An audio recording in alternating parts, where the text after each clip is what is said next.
అక్కడ జరుగుతూ ఉన్న నిర్మాణాలన్నీ కూడా సుమారు ఈస్ట్ వెస్ట్లో 7 గ్రామాలు డ్యామ్ సైట్లో ఉన్నాయి. వాళ్ళకి ఇవ్వాల్సిన డబ్బులు ఇచ్చిన డబ్బుల్లో కూడా ఆనాటి ప్రభుత్వంలో ఉన్న కొంతమంది దళారులు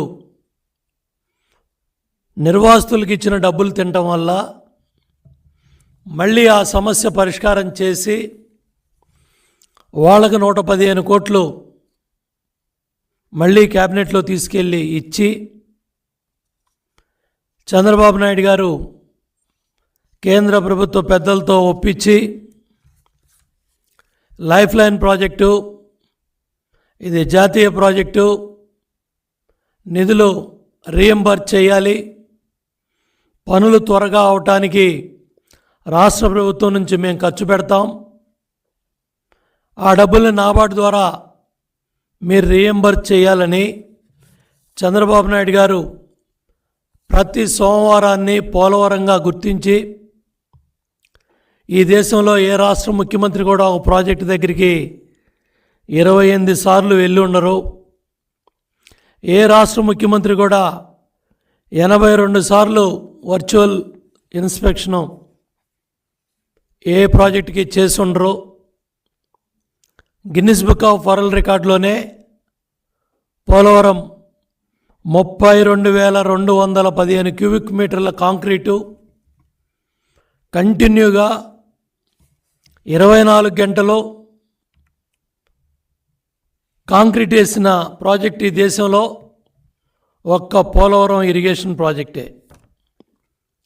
ఆ విధంగా ఈ ప్రాజెక్టు గురించి రాష్ట్రంలో కరువు విలయతాండవం చేయకుండా ప్రతి చెరువుకి, ప్రతి ప్రాంతానికి, ప్రతి కాలువకి నీళ్ళు వెళ్ళాలనే ఉద్దేశంతో, సదుద్దేశంతో ఆ రోజు రాష్ట్ర విభజన జరిగి ఎన్డీఏ ప్రభుత్వం అధికారంలోకి వచ్చిన తర్వాత మొట్టమొదటి క్యాబినెట్లో 7 ముంపు మండలాలు పక్క రాష్ట్ర భూభాగంలో ఉన్నాయి.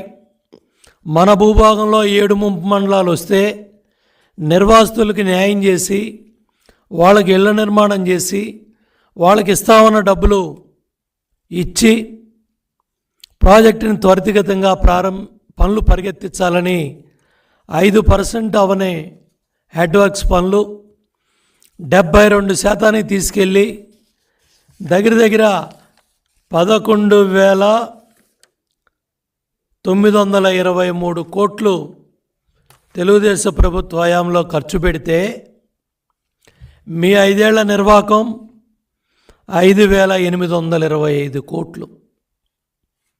వైసీపీ ప్రభుత్వం నిర్వాహకం 5,825 కోట్లు పనులు చేశారు. 5 ఏళ్ళు మీరు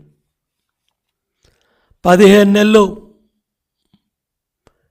డయాఫ్రమ్ వాల్ పనులు ఉద్దేశపూర్వకంగా దెబ్బతీశారు.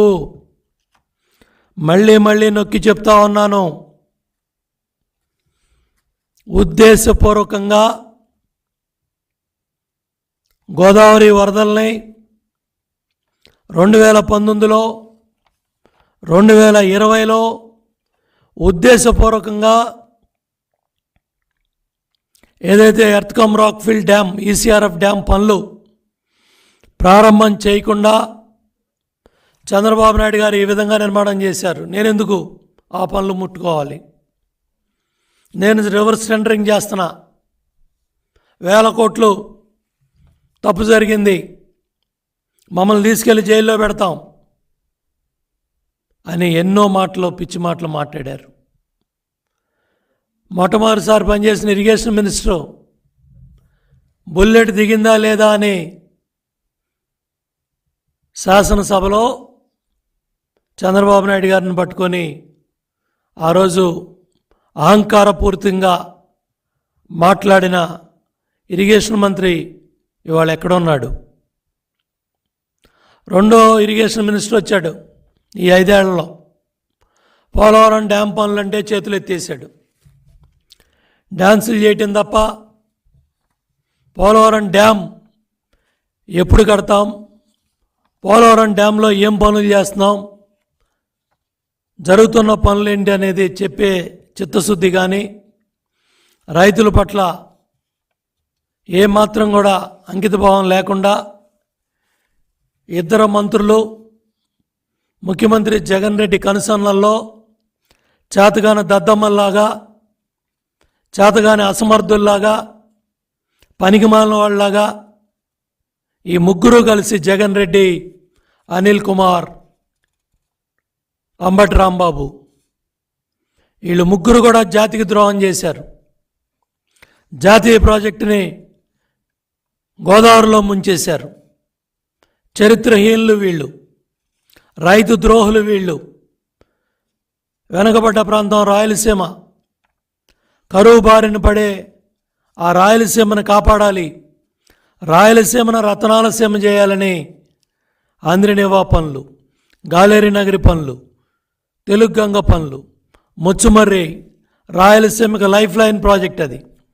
పట్టిసీమ కృష్ణా డెల్టాకి ఎంత ప్రాణప్రదమో ముచ్చుమర్రి 800 అడుగుల్లో మరి రాయలసీమకి 365 రోజులు కూడా నీళ్ళిచ్చే ఆ ప్రాజెక్ట్ని దానికి కూడా పంపులేయడం చేత కానీ దద్దమ్మ ప్రభుత్వం, జగన్ రెడ్డి ప్రభుత్వం ఎంత చేతగాని వాళ్ళంటే వీళ్ళు డ్యాముల్లో నీళ్లు భద్రత పెట్టుకోలేకపోయారు, డ్యాముల్లో నీళ్లు నిలబెట్టుకోలేకపోయారు.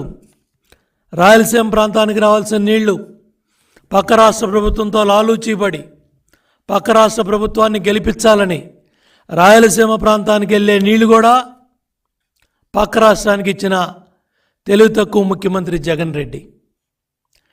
నాగార్జున సాగర్ డ్యామ్ మీదకి పోలీసు